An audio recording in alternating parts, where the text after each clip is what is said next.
به نام خداوند دانا و توانا. سلام، وقتتان بخیر. با امید صحت و سلامتیتان دانش آموزای عزیز و فصل دوم انگلیسی صنف 12 خوش آمدین.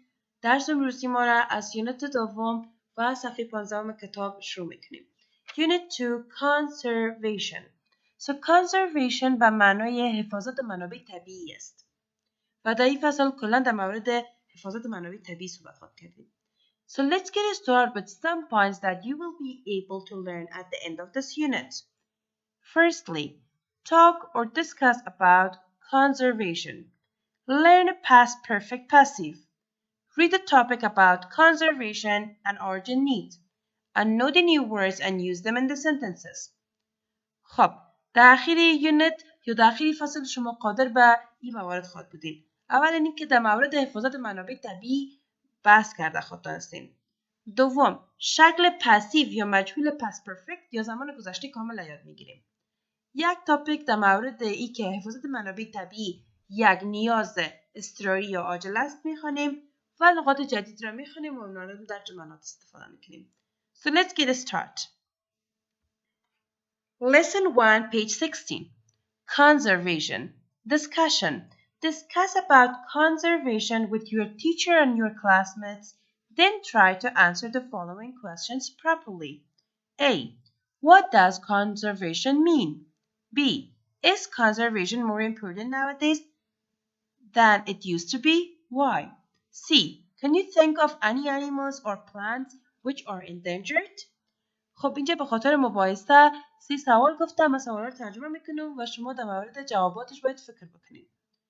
What does conservation mean? منظور از حفاظت منابع طبیعی چیست؟ Is conservation more important nowadays than it used to be? Why?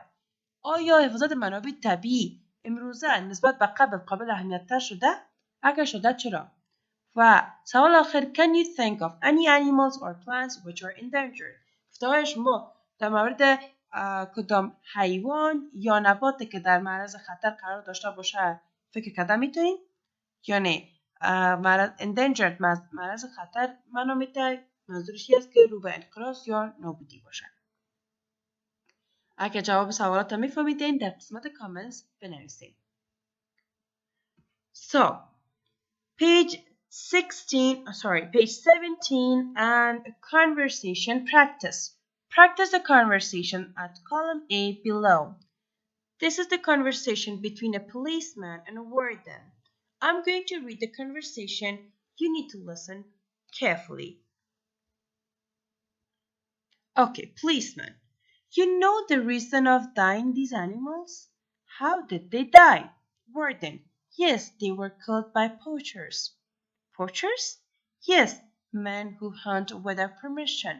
You saw some men driving away as policemen arrived, didn't you? Yes, I did. خب، یک گفتگو بین افسر پلیس و واردن مسئول یا سرپرست است. من بار معنا میکنم براتون دیالوگا.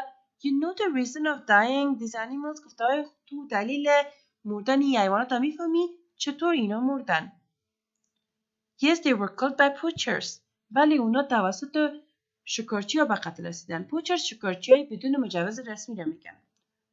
و افسر پلیس دوباره سوال کرد که poachers شکارچی ها؟ Yes, men who hunt without permission. بله، کسانی که بدون اجازه شکار میکنن. You saw some men driving away as police arrived. Didn't you? گفت تو بس از کسا را دیدی که وقتی که پلیس رسید فرار کردن. ندیدی؟ Yes, I did. ولی دیدم. Okay, grammar part. The past perfect passive. در بخش گرامر در مورد شکل پسیو پس پرفکت میخوانیم. خب شاید شما قبلا در مورد پسیو شنیده باشین. پسیو و اکتیو. ما شما معمولا از جملات اکتیو هم در صحبت کردن و هم در نوشتن استفاده میکنیم. اما در اینجا بعضی از جملات پسیو هم داریم. جملات اکتیو به معنای جملات معلوم و جملات پسیو به نام جملات مجهول یاد میشن. خب جملات اکتیو معمولا هم اگه جملات داره که ما شما در انگلیسی میسازیم داره یک فعل، فاعل و یک آبجکت هست. یعنی هم فعل داره هم فاعل داره و هم مفعول. و اگر فعل در اول جمله بیاید و ترتیب بعد از اون فعل میآید و بعد از اون مفعول، یعنی جمله ما معلوم است. کننده کار معلوم است، کار که شده معلوم است و هر چیزی که کار شده یا چیزی که کار دریافت کرده یا عمل دریافت کرده همگیش معلوم است. حالا جملات پسیو یا مجهول که هستن اینا عین معنای جملات اکتیو میرسونن اما نحو بیان از اینا فرق میکنن. خب حالا میریم ببینیم که چرا جملات پسیو استفاده میکنیم و جملات پسیو پس پرفکت چه قسم میتونیم استفاده کنیم. The past perfect passive گذشته کامل مجهول یا جملات مجهول گذشته کامل. خب اولی که why we use passive چرا باید از passive یا جملات مجهول استفاده کنیم. There are several reasons as to why we use the passive voice in English. Generally, we use the passive voice when the focus is on the action and not on who or what is performing the action. خب معمولا وقتی ما از پسیو استفاده میکنیم که زیاد سر کاری که شده فوکس و تمرکز داشته باشیم و کسی که کار انجام داده زیاد به ما مهم نباشه. یعنی وقتی که ما نمیخوایم اسم از فایل ببریم فایل رو کننده کار میگه و وقتی که مثلا ضرورت نیست که اسم از ببریم و یا هم فایل کاملا ناشناخته هسته. دو حالت ها از چی استفاده میکنیم؟ از پسیو وایس یا جملات مجهول. خب جملات مجهول در زمانهای متفاوت در تمام زمانها جملات پسیو میتونن که باشن اما شما امروز مشخصا سر زمان پس پرفکت یا گذشته کامل گپ بزنیم که جملات گذشته کامل چه قسم میتونیم به پسیو چنج بکنیم. خب اولین کاری که به خاطر از اینکه یک جمله اکتیو یا معلوم به پسیو چنج بکنیم این است که شما باید مفعول یا آبجکت در جمله پیدا بکنیم. در جمله معلوم یا اکتیو ما مفعول یا آبجکت پیدا میکنیم. بعد از اینکه آبجکت پیدا کردیم در جمله مجهول ما آبجکت در اول جمله استفاده میشه یعنی به جای سابجکت میآید. آبجکت در اول جمله میگیریم بعد از او یک to be verb نظر به زمان اضافه میکنیم که نظر به past perfect او to be verb had been است. یعنی بعد از آبجکت ما had been استفاده میکنیم و بعد از او فعل اصلی جمله را در حالت سوم یا past participle باید اضافه میکنیم و باز مطابقی جمله را نوشته میکنیم. خب اینجا ببینیم یک فرمول یا ساختمان به خاطر از اینکه جملات اکتیو پس پرفکت چطور با پسیو چنج بکنیم. اول گفتم آبجکت پیدا میکنیم اینجا آبجکت نوشته میکنیم بعد از او از had been استفاده میکنیم plus verb past participle یعنی فعل در حالت سومش had been plus شکل سوم فعل. بیاین حالا در مثالا شما براتون بیشتر بازی میشه. Look at these examples. Active. They had given us visas for 3 months. این جمله معلوم است. یعنی ای که معناش است آنها ویزای 3 ماهه به ما دادن. ببینید معلوم است کی به ما ویزای 3 ماهه داده؟ آنها. یعنی ما شما در مورد آنها یعنی معلومات داریم و اونا به ما چی کردن؟ ویزای 3 ماه دادن. حالا ما میخوایم که این جمله را به پسیو چنج بکنیم. خب حالا به خاطر از اینکه به مجهول تبدیلش بکنیم اولین کاری که باید بکنیم چی است؟ اینکه مفعول یا آبجکت پیدا بکنیم. و اینجا میبینیم they خود سابجکت است had فعل کمکی است given هم فعل اصلی ما است و ویزاست که هست اینجا چی است؟ ویزاها اینجا آبجکت ماست یعنی آبجکت مفعوله که مستقیما فعل چی کرده دریافت کرده. ویزاست را باید به خاطر از اینکه به پسیو چنج بکنیم در اول جمله بیاریم. خب ویزاست و ما شما در فرمولش بیشتر خواندیم که از had been باید استفاده کنیم. So visas had been فعل ما در حالت سومش باشه given. Visas had been given to us for 3 months. و مطابق جمله خود چه نوشته میکنیم. حالا جمله اکتیو چی کنیم؟ به پسیو چنج کنیم. و جمله مجهول ما معناش این رقم شد. ویزای 3 ماهه به ما داده شد. و تفاوت بین جمله معلوم و مفعول میبینید. در جمله معلوم ما گفتیم که آنها ویزای 3 ماهه به ما دادن. همین در جمله مجهول میگیم ویزای 3 ماهه به ما داده شد. یعنی اینجا ما شما سر کسی که به ما ویزا داده تاکید کردیم. همونجا به ما کسی که ویزا داده اصلا مهم نبوده و فقط همین که ویزا رو دریافت کردیم اینجا مهم بوده. میریم سر مثال بعدی. So look at this example. Active. The little girl had broken the window. So in this active sentence, firstly, what we need to find out, first we need to find out the object. The little girl is the subject, had is the helping verb, broken the main verb. So the window is going to be the object of the sentence. So we need to bring them at the beginning of the sentence in the passive, in the place of subject. So the window باید از کنم چی ببرد استفاده کنیم؟ had been. The window had been و بعد از فعل اصلی ما در حالت سیوم. فعل اصلی ما در چی است؟ broke. The window had been broken by the little girl. یعنی ای که در اینجا ببینید جمله اکتیو یا معلوم که بوده دختر کوچک یا دختر خرد کلکین را شکسته بود. همونجا که ما شما رو با پسیو چون کردیم گفتیم که کلکین به وسیله دختر کوچک شکسته بود. هر دوش عین معنا و مفهوم میرسانه، فقط نحوه ارائه و بیانشان فرق میکنه. اینجا یک مثال هم خود کتاب نوشته، گفته look at the sentence, it used the passive with had. Poachers had killed this deer before we arrived there. This is the active sentence, right? اینجا ببینید جمله active است. Poacher subject است، had فعل کمکی ما، killed فعل ما است یا main verb ما. This deer چی است؟ object است، یعنی نمی آهو کشته شده بود. Before we arrived there خب مطابق جمله است. حال بخاطر از اینکه با پاسیو یا مجهول چنج بکنیم چی میکنیم؟ امی object ما رو در اول جمله میاریم. This deer و اگر از کدام type verb استفاده کنیم had been. This deer had been killed. حالت سیوم فعل by poachers before we arrived there. So this is a passive sentence. The tense is called the past perfect passive and it's made like this. اینجا به ما فرمولش داده که مثل که ما شما پیش هم خوانیم had been past participle. یعنی که وقتی که جمله اکتیو یا معلومه به مجهول چنج میکنیم چیکار باید کنیم؟ had بعد از object ما had been استفاده بکنیم و فعل ما باید در حالت سومش باشه. So, at the page 18, there is another grammar lessons questions that expect the answer yes. And we normally name these type of questions tag questions.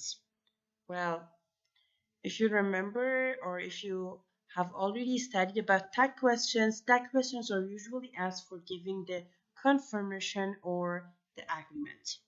خب اینجا بعض سوالات دیگر است در گرامر که گفته سوالاتی که فقط منتظر جواب چی هستن؟ yes هستن. یعنی سوالا پرسیده میشه و شما بس پیش انتظار زیر داریم که جواب چی رو بگیریم؟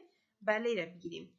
معمولا این سوالا فقط به خاطر گرفتن تاییدی یا موافقت پرسان میشه. به خاطر که خود مطمئن بسازیم در مورد یک موضوع سوالات تگ کوئسچن یا سوالاتی که در جوابشان فقط yes انتظار داریم استفاده میشه.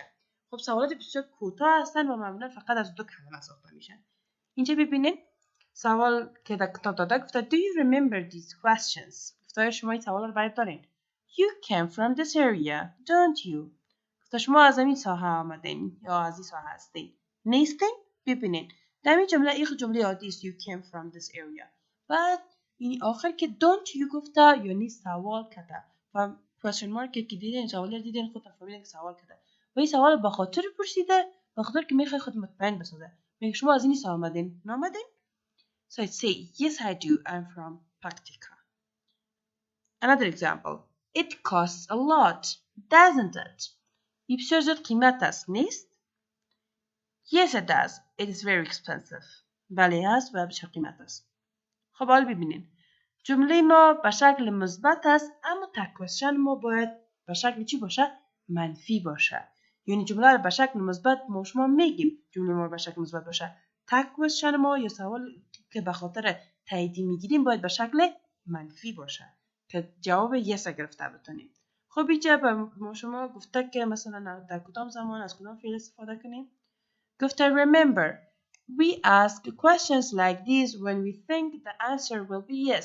گفته باید داشته باشین ما این سوال رو فقط چی وقت میتونیم بپرسیم وقتی که فکر میکنیم جواب ما yes است. The question word comes right at the end of the sentence. و سوال دقیقاً بعد از این جمله که ختم شد چی میشه میآید. You have to know that the tense is present simple and you have to know that question in the present simple tense are asked with do or does. گفته خب شما باید بفهمین که مثلا جمله به کدام زمان است. اگه جمله به زمان حال ساده یا present tense باشه که ما سوال امرای دو و چی میکنیم؟ does میکنیم. حالت منفی دو و does بخاطر از اینکه question form یا question tag ما باید منفی باشه از دو میشه don't و از does میشه doesn't. مثلا اینجا مثال اول که گفته you came from this area don't you؟ میبینید بخاطر جمله به شکل simple present tense یا زمان حال ساده بوده تگ کوئسچنشون با چی بوده؟ به شکل منفی don't you بوده. Yes I do. یا اینجا ببینیم گفته این سوالا رو شما این جملات رو شما برشان tag question جور کنین.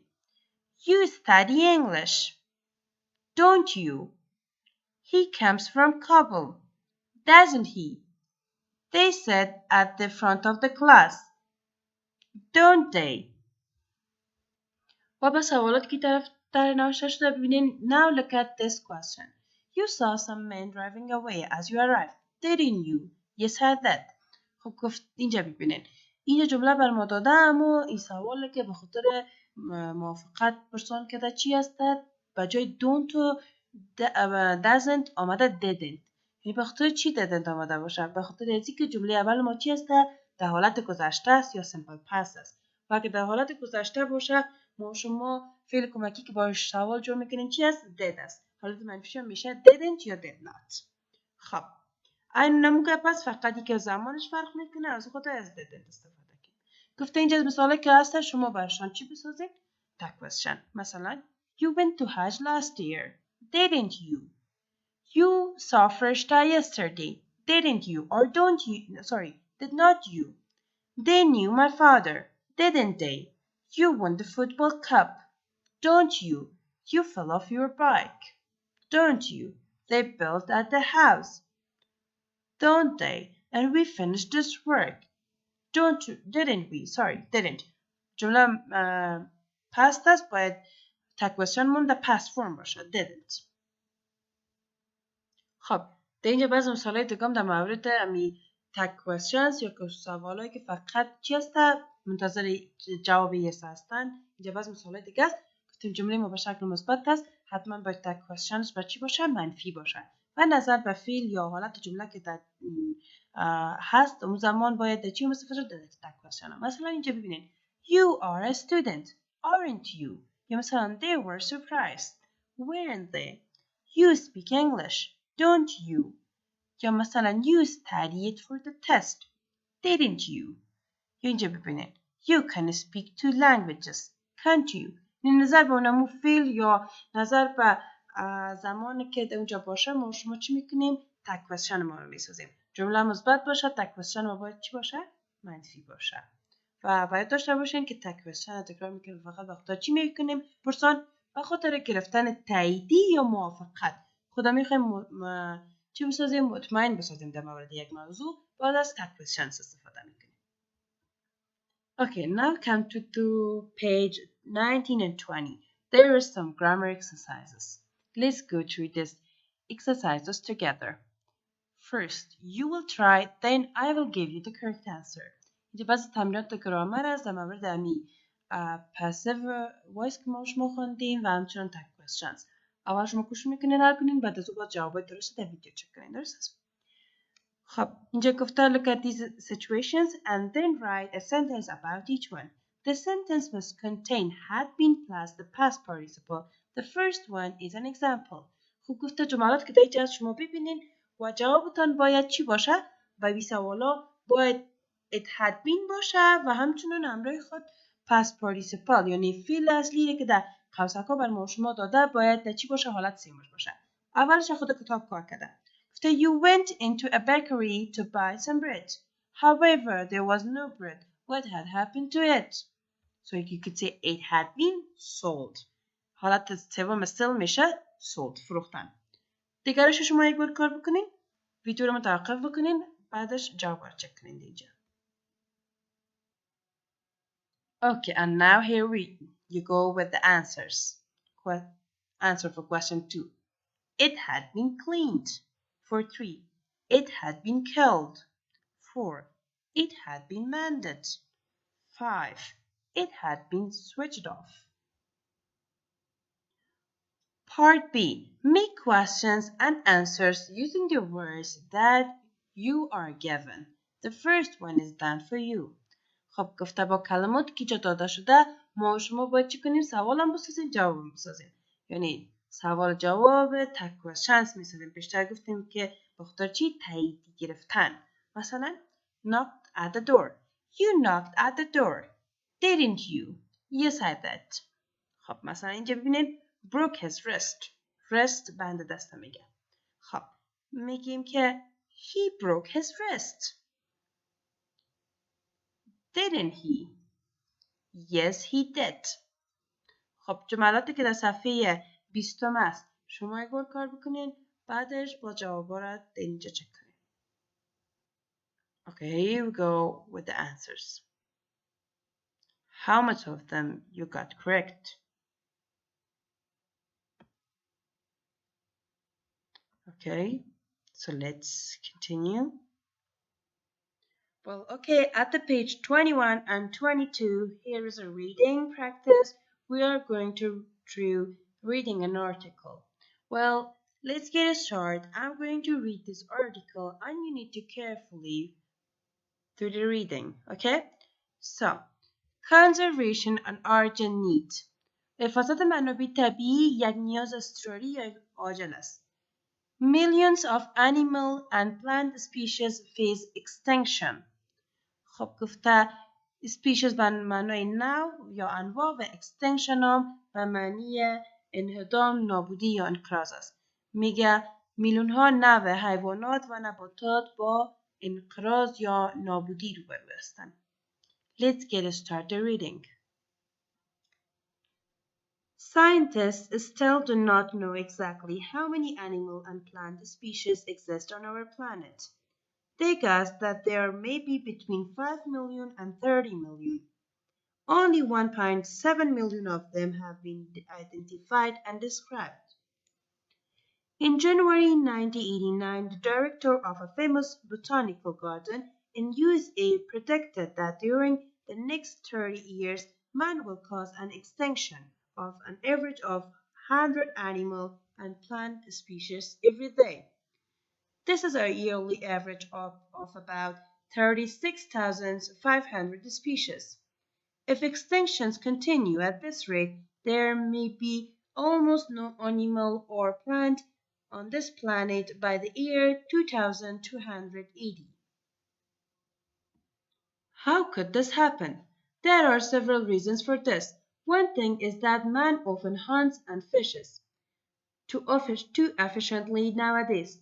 For example, fishermen hunt whales from factory ships, and hunters of elephants and rhinoceroses have even used helicopters and machine guns. As a result of these animals are all in danger of disappearing. Another reason is pollution of the environment. Animals need a clean environment, but we have been polluting the rivers, seas, and land for over 150 years. However, the main cause of these extinctions is deforestation in the tropics.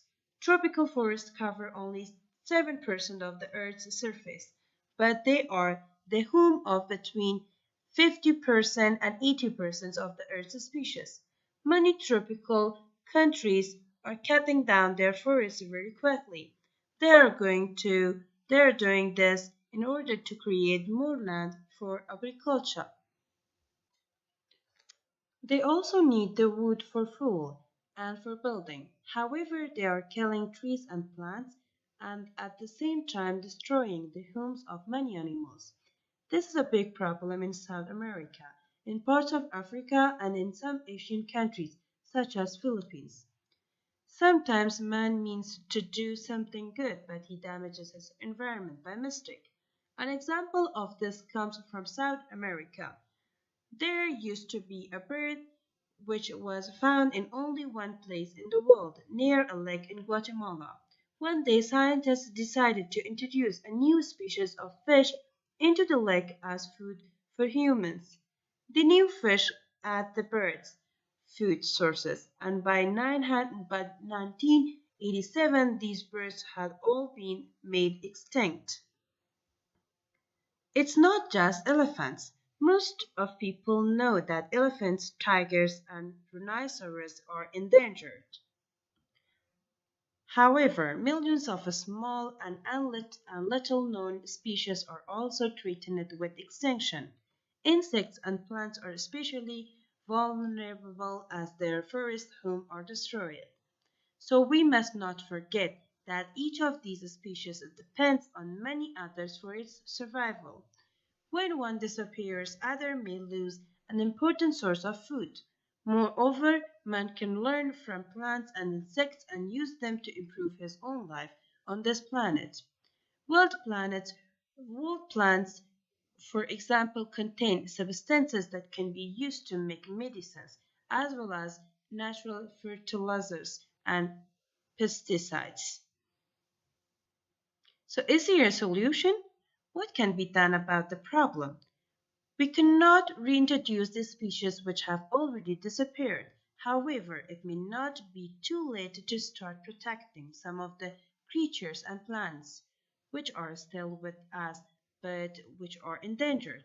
All over the world, conservation is an urgent need. خب متن خواندیم. حالا بعضی از لغات را که من فکر کردم شما هم معناشون شاید مشکل داشته باشین هایلایت کردیم و معناشون رو میگم. در صورتی که شما مشکل داشته باشین میشه که معناشون رو بنویسیم. species انواع extinction نابودی انقراض identified شناسایی شده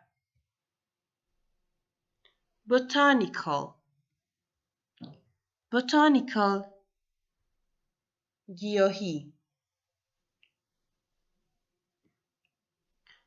predicted پیش بینی کردن پیش بینی کرده بود average حد اوسط plant نبات rate امی اندازه سطح مقدار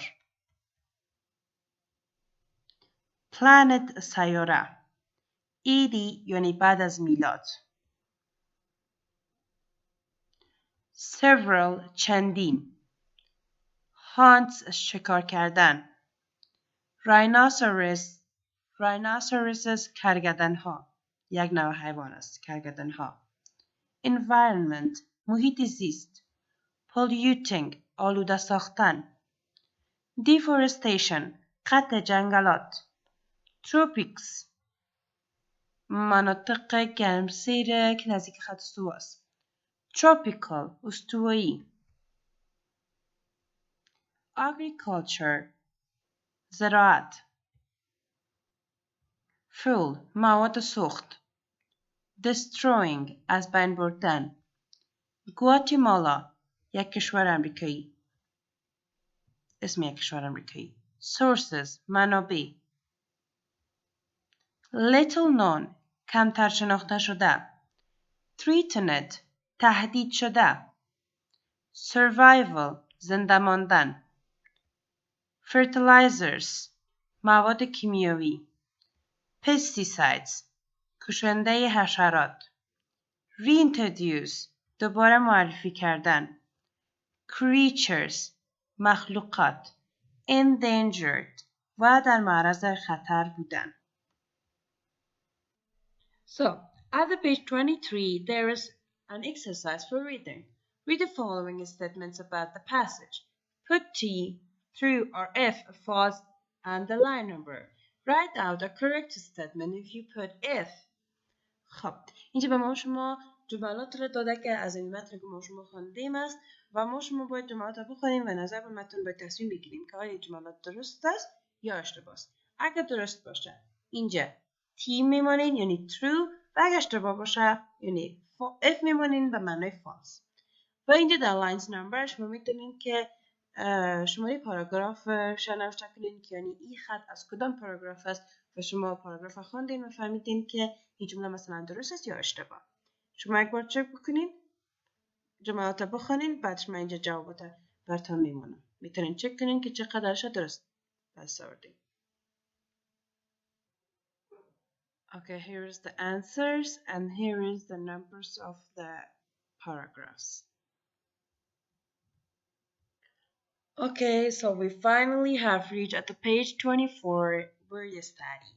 Let's get started and learn some new words together. I'm going to read the words and give the correct meaning of them. If you need help, if you feel need to learn the meaning of them, so write the translations through next of each word. خب بیاین که چند لغات جدیدی که اینجا در ورد استادی است یاد بگیریم و معنای لغات را که میگم اگر فکر میکنین که باید معنیش بفهمین یا معنی لغت نمیفهمین باید که معنیش نوجه در پرلیشن نوشته کنین. درست است؟ از اولین لغت شروع میکنیم. Deforestation. Deforestation is a noun. Destroying or cutting down forests. خب deforestation قطع جنگلات معنا میده. و اینجا مثال یک جمله باش نوشته کرده deforestation causes many animals to lose their homes. یعنی قطع جنگلات باعث میشه که تعداد زیاد حیوانات خانه هایشان از دست بدن. in prefix. prefix به معنای پیشوند است و این هم یک پیشوند است که یعنی پیش از شروع کلمه امروز چی میشه؟ جاین میشه و نوشته میشه. put into or get into و put into یا get into معنیش است. put into به معنای چی؟ یعنی قرار دادن و get into وارد شدن. مثلا اینجا ببینین این امرای اینی کلمه آمده. endangered. He endangered their lives by driving too fast. endangered یعنی در خطر گذاشتن، در معرض خطر ماندن، در حالی که endangered به معنی خودش فقط خطر داشتن معنی میده. وقتی که endangered امروز استفاده کردم یک پیشوند معنی کلمه تغییر کرد و تبدیل شد به این که در معرض خطر قرار گرفتن. cut to be یعنی باعث شدن. He enlarged his house by adding 2 rooms. enlarged بزرگ کردن یا وسعت بخشیدن. large بزرگ میگن اما enlarged وسعت بخشیدن. endanger. endanger مثل که بیشتر گفتیم به معنای در معرض خطر. It is verb. فعل است. Put someone or something in danger. یک شخص یا چیزی را در خطر قرار دادن. Fertilizer. Fertilizer is a noun, a substance that farmers put on their land to make their plants grow better. Kodabark is a company in Mazar Sharif industrial city. It produces fertilizer. Fertilizer به معنای کود کیمیایی است. noun است یعنی اسم است و مواد است که دهقانا استفاده میکنه به خاطر زمینایشان که محصولاتشان خوب رشد بکنه. یعنی به fertilizer کود کیمیایی. forest جنگل. noun a large area full of trees گفته یک ساحه بزرگ پر از درختان باشه. Canada has many large forests. Where else in the world can you find a large forest? Guatemala. Guatemala is a noun, a country in Central America. Guatemala نام یک کشور است در آمریکای مرکزی. Gun. اسلحه. An instrument which shoots through a long metal tube. gun اسلحه گفته یک وسیله‌ای که امرش فایر صورت میگیره با یک تیوب یا وسیله فلزی طویل. Soldiers must all learn to use guns.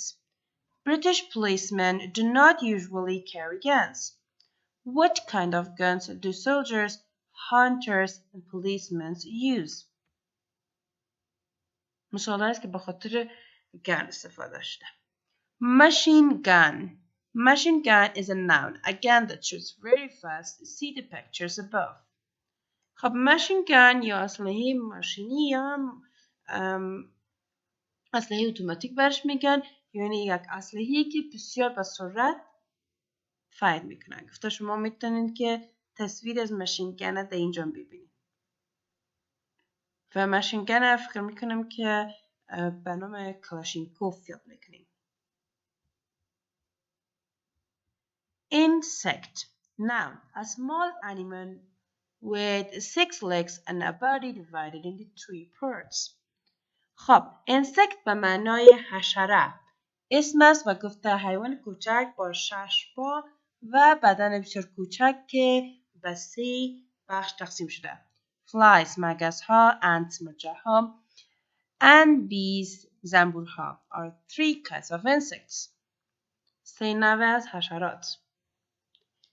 Planet. It's a noun, a body which orbits the sun or another star. Planet سیاره و orbit مدار. یعنی سیاره گفته موجودی که در مدار در گرد آفتاب چی میشه؟ یا در گرد کدام سیاره دیگه میچرخه. There are 9 planets which orbit our sun. گفته 9 تا سیاره وجود داره که در مدار آفتاب یا به دور آفتاب میچرخن. What is the name of third planet from our sun? Can you find out the English names of all our 9 planets? Prohibit. Prohibit is a verb, the opposite of allow. Prohibit من شده یا مانی و اینا که هستن ضد اجازه دادن یا مجاز است. Smoking is prohibited in this building. Re is a prefix as well. مثل که اینجا این خواندیم پیشوند است، ری هم یک پیشوند است. یا قبل از اینکه جمله شروع شود، ببخشید کلمه آغاز شود، همراه از او یک جای میشه و معنای کلمه را میتونه تغییر بده. خب به معنای again و back. again دوباره و back برگشت. هر دوشون به ری و همراه کلمات که یک جا شود هم تو معنا میده. reintroduce یعنی دوباره معرفی کردن. میبینید؟ introduce معرفی کردن. وقتی که ری همراهش یک جا شد، پیشوند ری باعث شد که معناش تغییر کنه و بگوییم که reintroduce دوباره معرفی کردن. Introduce again for a second time. Shoot. It is verb. Okay, so use a gun. Shot, use a gun. Shoot به معنای فایر کردن یا شلیک کردن. The poacher shot the elephant with a rifle. Threaten. It is a verb. Place in danger. Warn that one is going to hurt someone. Threaten تهدید کردن. و که مثلا به کسی بگی که کسی دیگه قرار است او را بر صدمه برسانه. Threaten کلاً تهدید کردن و هشدار دادن. The thief threatened him with a gun and took his money. Tiger is a noun, a large wild animal of the cat family. Tiger به معنای پلنگ، حیوان وحشی. Tropics is a noun, the hot region of the world close to equator. Most of the world's tea comes from the tropics. Tropics مناطق گرمسیری که نزدیک خط استوا هستند. مناطق گرمسیری که نزدیک خط استوا هستند. Tropical is an adjective. خب tropical صفت است و به معنای استوایی معنا میده. استوایی. Visible, an adjective, able to seen or able be seen. Visible, دیدنی یا قابل دیدن. قابل مشاهده، قابل دید. Our house is not visible from the street as it is surrounded by trees. Whale is a noun, a sea animal. Whale به معنی نهنگ است و حیوان دریایی. The largest animal on the earth, not a fish. بزرگترین حیوان روی زمین که گفتم ماهی هم نیست. چیست؟ نهنگ است. Okay, we have done with the meaning of word study over there. Well, in case if you have any problem or any questions about any of the lessons that we have studied till now, please let me know and don't forget to leave me a comment in the comments section. اگر سوالی مشکل باشه حتما در قسمت comments نظریتون رو بنویسید. Okay, so come to page 25. 25 word study. There is an exercise for words that we have already studied about them in page 24. خب یک تمرینم به خاطر word study است. در مورد کلماتی که ما شما در صفحه قبلی خواندیم اینجا باید در مورد لغاتی که خواندیم بعضی تمرینات انجام بدیم. خب part A in and re. خب in and re را خواندیم هر دوشون چی هستن؟ پیشوند هستن و قبل از کلمات اینا چی میشن؟ میاین. To find words beginning with N, which mean the following. Put into or get into. کلمات رو پیدا بکنین که پیشوند N همراهشون اضافه شده و معنای put into یعنی قرار دادن یا get into وارد شدن البته. و شماره دومش گفته find word beginning with re, which means the following. To turn back, to introduce something again. خب گفته کلمات رو پیدا بکنین که با پیشوند یا پرفکس ری شروع شده باشه و به معنایی که دوباره برگشتن یا دوباره انجام دادن یک چیز یا معرفی کردن دوبارش. خب شما دوبارهش فکر بکنین. مثالایی که وجود داره مثلا endangered, enlarge, enclose و برای recreate, re-election, reform and recover. مثال دیگه هم هست، شما با چک کردن دیکشنری حتما پیداش میکنید. So, part B. Choose the correct form of the words below from the box and write them in the spaces below. خب اینجا برای ما شما یک باکس داده همراه 12 جمله و هیچ کلمات که هستن باید در جاهای مناسبشان در جملات استفاده شن. ما شما در مورد از این کلمات قبلا گپ زدیم وقتی که بعد نخوندیم و ورد صدیره و حالا نکته ای است که ما شما این جملات رو بخونیم و اینا را در جملات استفاده کنیم. خب ویدیو رو اینجا استارت کنین و ببینین که شما اینا را در اینجا میتونین که استفاده کنین یا خیر. یعنی ای به شکل است که هر کدام از اینا فقط یک بار در خانه خالی استفاده میشه. اول خودتان امتحان بکنین. Then come back and check your answers. I will give you the correct ones. Okay, here you go with the correct answers. How many of them you got correct?